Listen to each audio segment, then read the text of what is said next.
आप सभी को मेरा नमस्कार। आज की हमारी वीडियो का जो टॉपिक है वो है द्विवेदी युग। इससे पहले भारतेंदु युग कर चुके हैं हम, उसके सभी कवि पढ़ चुके हैं मोस्टली। आज जो शुरू होता है वो हमारा है द्विवेदी युग।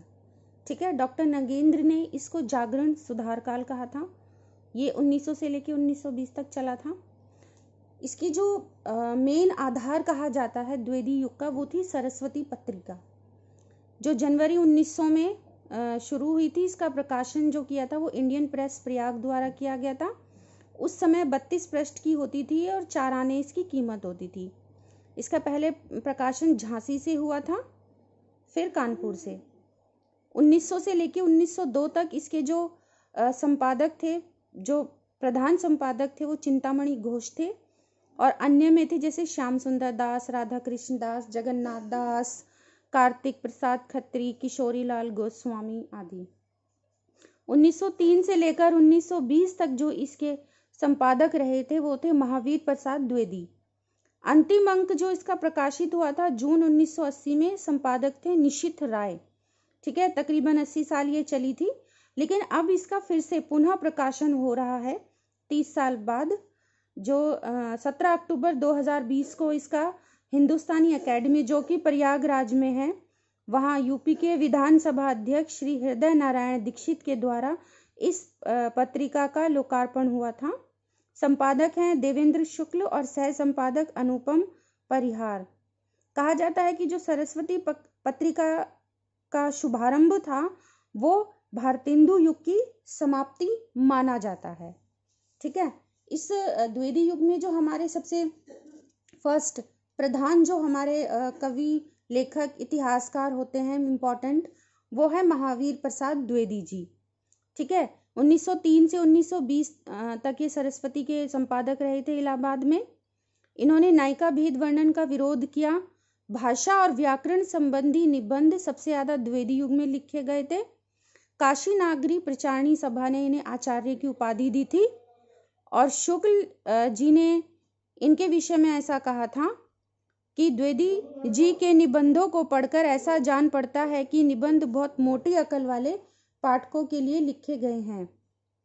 शुक्ल ने इनके निबंधों को बातों का संग्रह कहा है।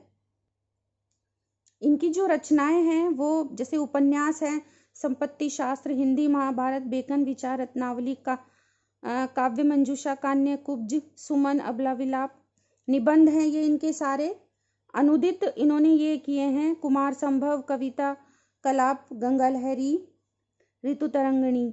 ठीक है, अनुदित कविताएं हैं इनकी। आलोचना है जैसे कालिदास की निरंकुशता, विक्रमादेव चरित चर्चा, इस तरह से कविता संग्रह इनका है सुमन।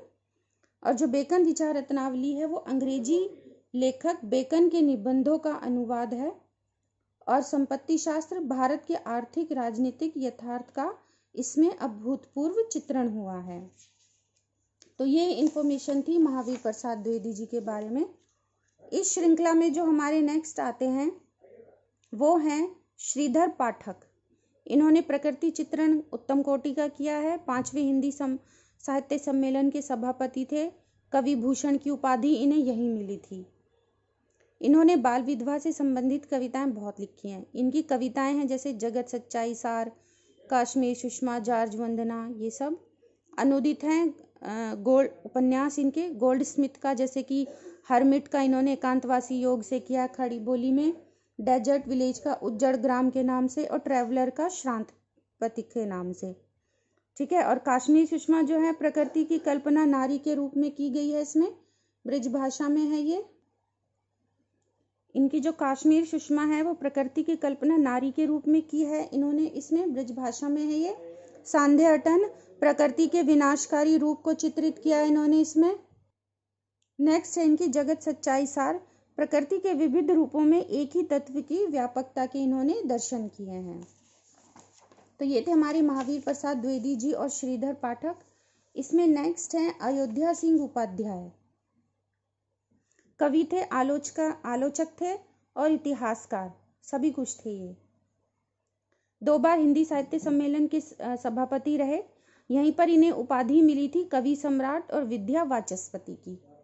ठीक है, इनके उपन्यास है जैसे ठेठ हिंदी का ठाठ, अधखिला फूल, रस कलश, प्रिय प्रवास, वैदेही वनवास, चोखे चोबते, चुभते चोबते, पद्य प्रसून और बोलचाल।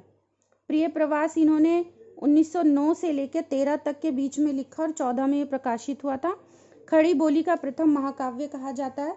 इसमें सर्ग हैं 17, रस है इसमें श्रृंगार करुण और आधार है इसका भागवत पुराण। संस्कृत वर्ण वृत्तों में ये लिखा गया है। राधा कृष्ण को आधुनिक रूप दिया गया है। इसमें प्रिय प्रवास को हरिओध ने स्वयं कहा है भिन्न तुकांत कविता का महाकाव्य। इसमें पहले इन्होंने इसका नाम रखा था ब्रिजांगना विलाप। जो रस कलश है वो नायिका भेद है। प्रेमिका के विभिन्न रूप उसमें बताए गए हैं। ठेठ हिंदी का ठाठ, बेमेल विवाह के दुष्परिणाम उसमें बताए गए हैं। ठेठ हिंदी के ठाठ का दूसरा शीर्षक भी है, वो है देवबाला। अधखिला फूल, जिसमें कि धार्मिक आडंबर, अंधविश्वास, ये सब चीज़ें इन्होंने बताई हैं। तो ये हमारा द्विवेदी युग था। इसके कुछ कवियों के बारे में मैंने आपको बताया है। कुछ और कवि हैं जिनके बारे में मैं नेक्स्ट वीडियो में बताऊंगी, जैसे मैथिली शरण गुप्त जी और भी आगे हैं, ठीक है। उनके बारे में हम नेक्स्ट वीडियो में पढ़ेंगे। तब तक आप मेरी वीडियो को लाइक कीजिए, मेरे चैनल को सब्सक्राइब कीजिए और अपने एग्ज़ाम की तैयारी करते रहिए। तो मिलते हैं नेक्स्ट वीडियो में, तब तक के लिए बाय।